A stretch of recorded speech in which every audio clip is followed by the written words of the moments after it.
नायब तहसीलदार ने रेडीमेड दुकान सील किया।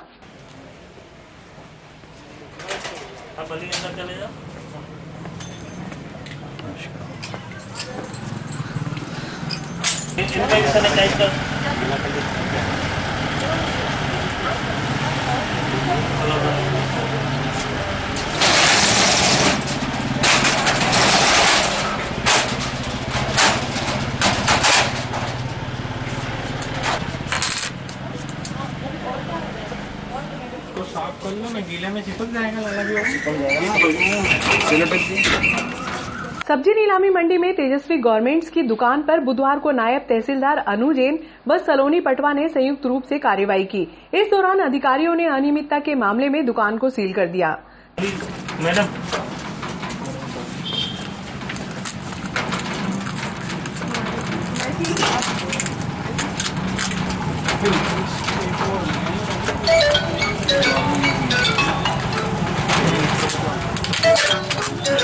इसको निकालो, इसको करा दो।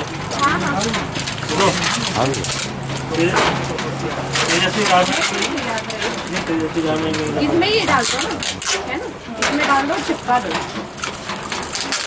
ये नाम बाहर रखो, बना लो। ये तो जेके ऐसे बस ये फोटो खींच लेना, इस नाम को बाहर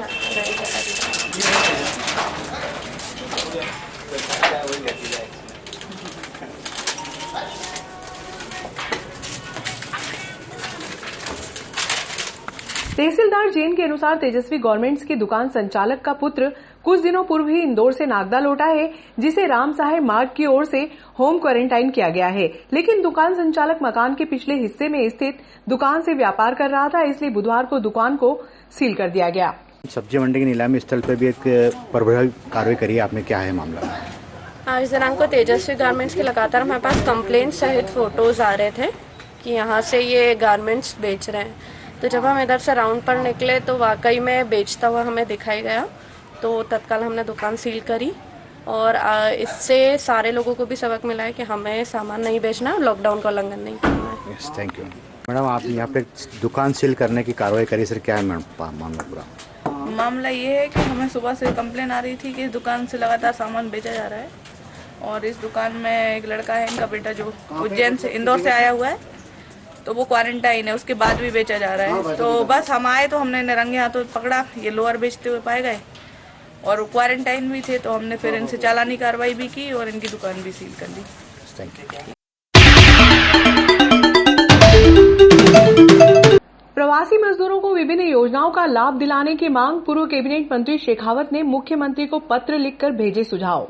प्रवासी मजदूरों को विभिन्न योजनाओं का लाभ दिलाने के लिए मध्य प्रदेश शासन के पूर्व कैबिनेट का दर्जा प्राप्त सुल्तान सिंह शेखावत ने मुख्यमंत्री को पत्र लिखकर मांग की है, जिसमें सुझावों के माध्यम से प्रवासी मजदूरों को किस योजना में लाभ दिया जा सकता है उसका भी उल्लेख किया है। उक्त मांग की प्रतिलिपि प्रमुख सचिव इकबाल सिंह बेग, स्वास्थ्य मंत्री नरोत्तम मिश्रा, कैलाश विजयवर्गीय को भी भेजी गई है। मध्य प्रदेश में बाहरी राज्यों से आए प्रवासी मजदूरों का पंजीयन संबल योजना या मध्य प्रदेश भवन व अन्य सह निर्माण कर्मकार मंडल में किया जाए। सार्वजनिक वितरण प्रणाली के तहत चलने वाले उपभोक्ता भंडारों पर इन श्रमिकों को निःशुल्क या 1 रुपया किलो राशन उपलब्ध कराई जाए। मध्य प्रदेश के माननीय यशस्वी मुख्यमंत्री जी को और मुख्य सचिव जी को हमने आज एक पत्र मेल किया है।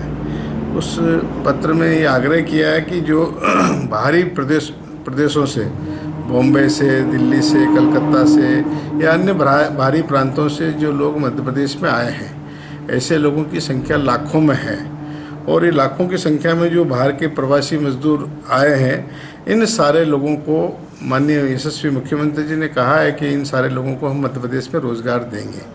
तो रोजगार के अवसर सरकार 22 तारीख को इसकी घोषणा करने वाली है कि इनको किन किन क्षेत्रों में रोजगार मिलेगा, अधिकतम रोजगार मिले, इसका प्रयास सरकार कर रही है। इसमें हमने कुछ सुझाव उसमें भेजे हैं। उसमें ये है कि भाई इन सारे लोगों का मध्य प्रदेश भवन एवं सनिर्माण कर्मकार मंडल और संबल योजना में इन सारे लोगों का पंजीयन किया जाए, ताकि पंजीयन करने से इनको विभिन्न योजनाओं का इनको और इनके परिवारों वाले लोगों को लाभ मिल जाएगा। दूसरा ये है कि ये सारे लोग सार्वजनिक वितरण प्रणाली का जो हमारा जिससे हम अनाज देते हैं, पहले भी 1 रुपया किलो अनाज मध्य प्रदेश के शासन संबल योजना में और कर्मकार मंडल की योजना के तहत उन लोगों को मिलता था।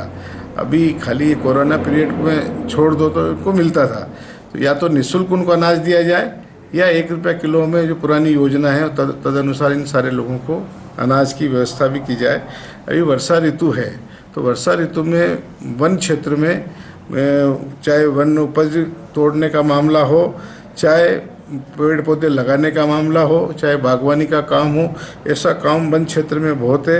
शहरी क्षेत्र में प्रधानमंत्री आवास योजना, मुख्यमंत्री आवास योजना, मध्य प्रदेश गृह निर्माण मंडल की योजनाएं और शासकीय और अर्धशासकीय स्तर के ऊपर शासन स्तर पर जितने भी निर्माण कार्य की योजना है उन सारी योजनाओं में इन सारे लोगों को लगाना चाहिए। और ग्रामीण क्षेत्र में छोटे छोटे जो तालाब हैं उन तालाबों को गहरीकरण करके उन तालाबों को बनाना और नदियों में जो छोटे छोटे बोरीबंद बांध बनाते हैं ऐसे बांधों का निर्माण करना। गौशालाओं का प्रत्येक पंचायत स्तर पर सरकार ने निर्णय लिया गौशाला बनाने का। गौशालाओं का उनमें इन लोगों का उपयोग करना। ग्रामीण पार्क, खेल मैदान सहित और विभिन्न जो हमारी फसलें हैं उसके फूड प्रोसेसिंग के छोटे छोटे उद्यम जो करना लोग चाहते हैं, चाहे आलू हो, चाहे टमाटर हो, चाहे हरी मिर्ची हो, नींबू हो, आंवला हो, इनके विभिन्न प्रकार के उद्यम ग्रामीण क्षेत्र में हो रहे हैं। उनको और प्रभावी ढंग से करने के लिए इन लोगों का उपयोग किया जाना चाहिए। ऐसा हमने माननीय मुख्यमंत्री जी से और मुख्य सचिव जी से आग्रह किया है कि इन सारे लोगों को जो योजना 22 तारीख को आने वाली है उसमें इन लोगों का समायोजन करके उस प्रभावी इस योजना को बनाया जाए। धन्यवाद।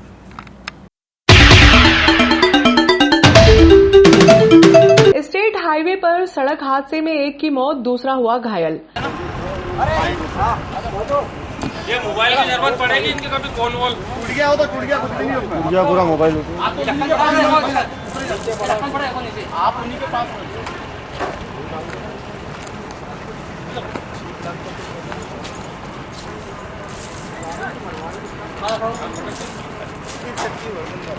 पीएम पे लेके चल रहे हैं साहब। हाँ वहाँ ले जाओ।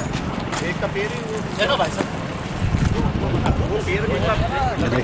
स्टेट हाईवे नंबर 17 पर बुधवार को लहसुन से भरे ट्रक ने बाइक को टक्कर मार दी, जिससे एक की मौके पर ही मृत्यु हो गई जबकि दूसरा गंभीर रूप से घायल हो गया। पुलिस ने पीछा करके ट्रक को पकड़ा। पुलिस ने वाहन चालक के खिलाफ प्रकरण दर्ज कर मामला जांच में लिया।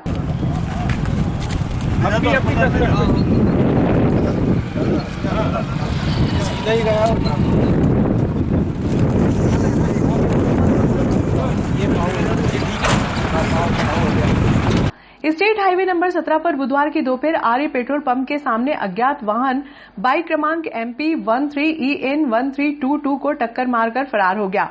सड़क हादसे में मोहन पिता अंबाराम उम्र 52 वर्ष निवासी जी ब्लॉक की मौके पर ही मृत्यु हो गई जबकि उदय राम प्रजापति निवासी जी ब्लॉक गंभीर रूप से घायल हो गया है। सूचना मिलते ही टीआई श्यामचंद्र शर्मा दल बल के साथ मौके पर पहुंचे और घायल उदय राम को पुलिस वाहन में डालकर सरकारी हॉस्पिटल पहुंचाया, जहां प्राथमिक उपचार के बाद गहन चिकित्सा के लिए उज्जैन रेफर कर दिया गया। टीआई श्यामचंद्र शर्मा के अनुसार उदय राम का बायां पैर पूरी तरह से क्षतिग्रस्त हो गया था, जिससे उसकी हालत चिंताजनक बनी हुई है। फरार ट्रक को पकड़ने के लिए पुलिस ने नाकेबंदी भी कर दी है। सड़क हादसे के बाद लगभग 20 मिनट तक जाम की स्थिति रही।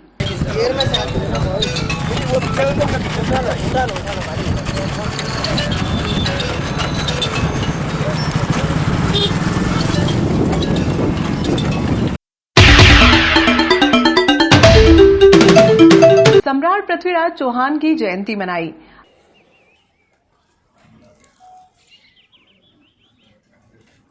अखिल भारतीय क्षत्रिय महासभा नागदा द्वारा पृथ्वीराज चौहान की जयंती अंबे माता खासरोद नाके पर मनाई गई। इस अवसर पर 51 राशन किट का वितरण किया गया। जयंती पे उनको नमन और सभी को बहुत बहुत शुभकामनाएं। अखिल भारतीय क्षत्रिय समाज द्वारा आज सभी के सहयोग से 51 किट राशन किट का वितरण किया जा रहा है और अखिल भारतीय क्षत्रिय समाज द्वारा शुरू से ही किसी न किसी रूप में सेवा का कार्य किया जा रहा है। सभी सेवा कार्य करने वालों को मैं मेरी तरफ से बहुत बहुत धन्यवाद देता हूँ। महासभा द्वारा जब से कोरोना चला, जब से ही सेवा दे रहे हैं। 15 दिन तो अपने सागपुरी वार्ड में चलाया था, उसके बाद मंदिर पे जो भी पुल के नीचे उनको भी सेवा दी 4-5 बार और आज सबके सहयोग से किट बांटी जा रही है समाज द्वारा, और समाज के ही व्यक्ति है क्योंकि सब समाज को हमने कर चुके हैं। आज हमने सोचा पृथ्वीराज जयंती है तो सभी समाज के व्यक्तियों को बुलाया गया और दिया गया सबके सहयोग से। पूर्व विधायक जी चौहान साहब, शैलेंद्र सिंह मना, धर्मराज, अपने सुरेंद्र सिंह और जो भी भाई है उन्हें, और हमारी बहनें आई, इनका आशीर्वाद हमेशा हम पे बना रहता है, वरिष्ठों का बना रहता है, और ऐसे ही हम समाज सेवा जी आई हूँ।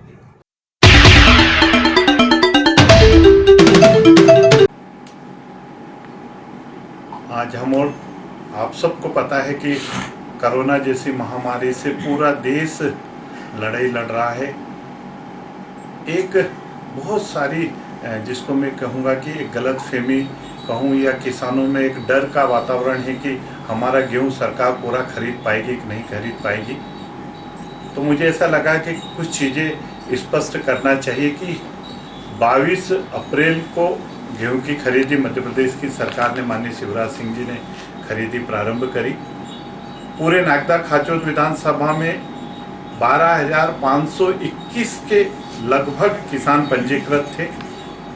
आज तारीख तक 8,872 किसानों को पंजीयन मैसेज जा चुके हैं। कुछ का गेहूं तुल गया, कुछ बचे होंगे, लेकिन 8,872 में किसी प्रकार का संशय नहीं। और अब जो मुझे लगता है कि जो संख्या बची है वो 3600 के आसपास संख्या बची है जिनका मैसेज किसानों का जाना है। और अभी जो आखिरी तारीख मध्य प्रदेश में तय हुई है वो 26 मई तय हुई है। अभी हमारे पास में 6 दिन बाकी हैं और वर्तमान में नागदा खाचोद विधानसभा में 14 केंद्रों पे खरीदी हो रही है। कुछ केंद्र ऐसे हैं, 4 केंद्र जैसे नागदा, खाचोद, गिनोदा, नरसिंहगढ़, एक आध केंद्र और भी हो सकता है जो जहाँ पे डबल केंद्र है, खरीदी केंद्र है कि लेकिन 2 ग्रुप है वहाँ पे, और वहाँ पे मैसेज 80 के आसपास मैसेज आते हैं। 14 केंद्रों पे 40-40 के मान से, और उन 4 केंद्रों पर हम माने तो ये संख्या करीबन होती है 6 दिन में 4,300 के आसपास, 19-20, लेकिन 4,300 और 6 दिन। और मैंने जैसा बताया कि अभी जो संख्या बची है वो मात्र 3600 किसानों की संख्या बची है। इसलिए मैं किसानों से आज हाथ जोड़ के निवेदन करूंगा कि मध्य प्रदेश में भारतीय जनता पार्टी की सरकार आपका एक एक दाना खरीदेगी। पूर्व में भी जब माननीय शिवराज सिंह जी मध्य प्रदेश के मुख्यमंत्री थे तो कई बार तारीखें बढ़ी है। किसानों का माल अगर संपूर्ण माल नहीं तोल पाए तो तारीखें बढ़ी है। अगर आवश्यकता पड़ेगी तो हम तारीख बढ़ाने की भी मांग करेंगे, लेकिन किसानों के मन में 1% भी मन में संशय नहीं होना चाहिए कि हमारा गेहूं तुलेगा कि नहीं तुलेगा। और अभी तक 70% से ज्यादा गेहूं किसानों का हम मध्य प्रदेश में भारतीय जनता पार्टी की सरकार तोल चुकी।